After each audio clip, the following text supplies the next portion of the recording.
Be ready. 10 seconds to go.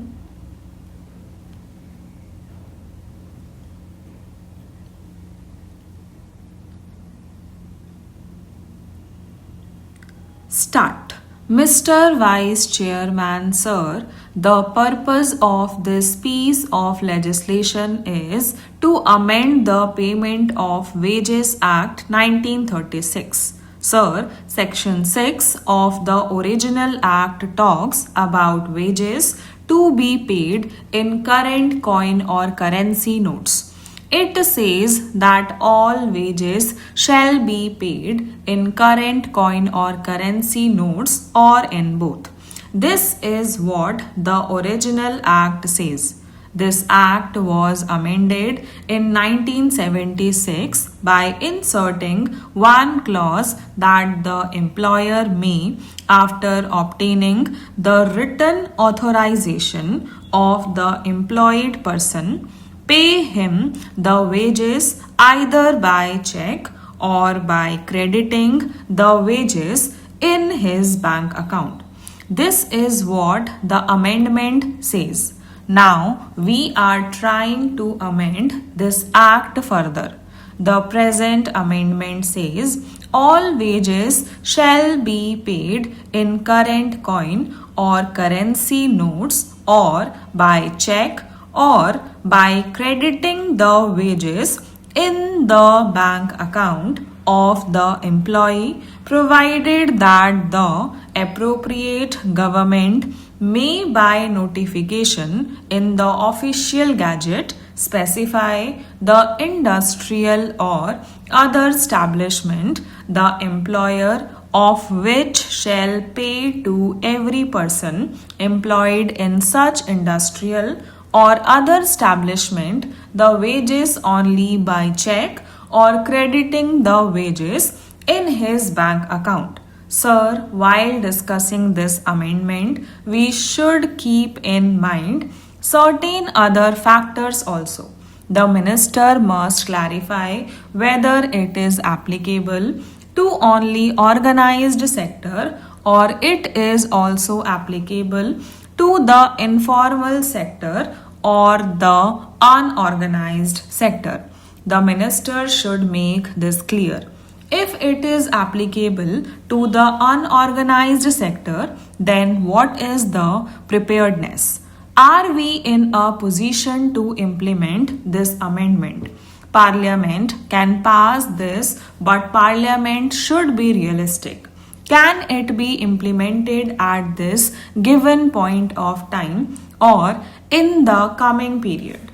Why I am asking this is because at present the banking sector is in crisis.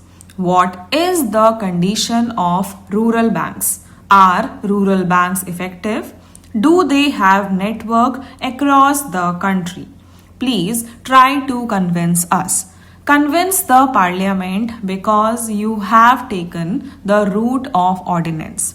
Maybe the constitution allows this. But at the same time, we have a very vibrant parliament. Parliament is supreme. You must take parliament into confidence. Maybe you are in power today, tomorrow somebody else will be in power. But parliament should be taken into confidence as it represents the collective will of the people. So I am asking, when you propose this amendment, do you think it can be implemented now? If it is not so, then why are you proposing this amendment? It is because of the condition of the rural banks. They are in crisis and the employees are agitating all the time. They cannot function effectively. The cooperative banks are also in crisis. They do not have adequate capital. In the entire banking sector, there is no adequate recruitment. What is rate of recruitment of employees in the banks? without adequate bank branches across the country, without adequate number of bank employees, how can you impose this? How can you implement this? This is one thing.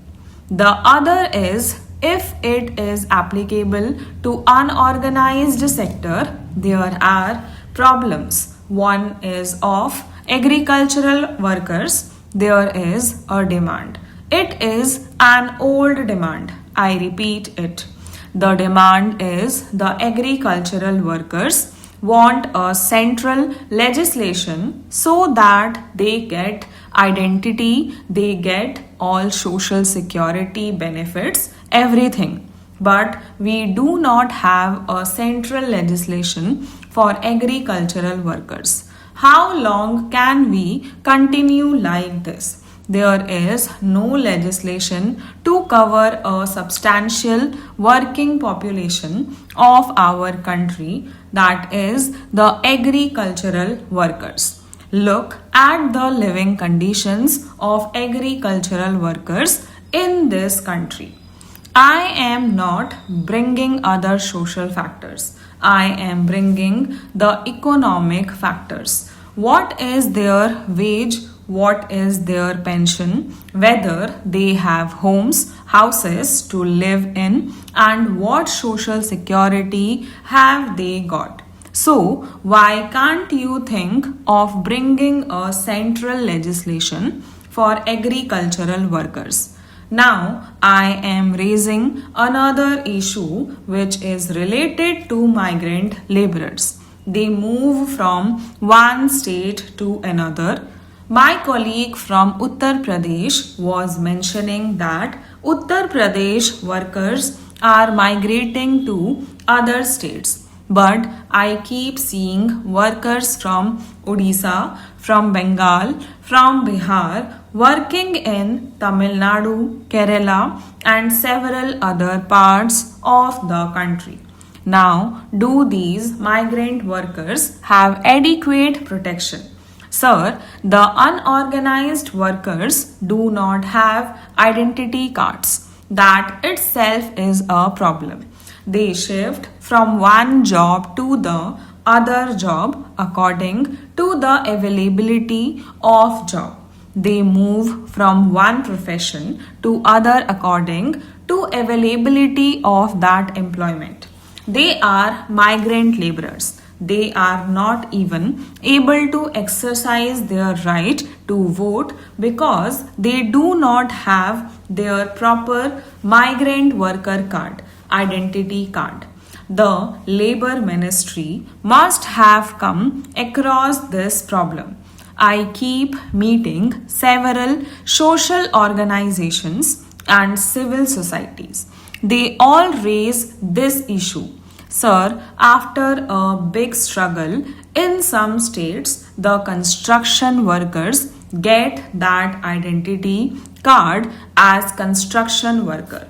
But what about BD workers or head load workers?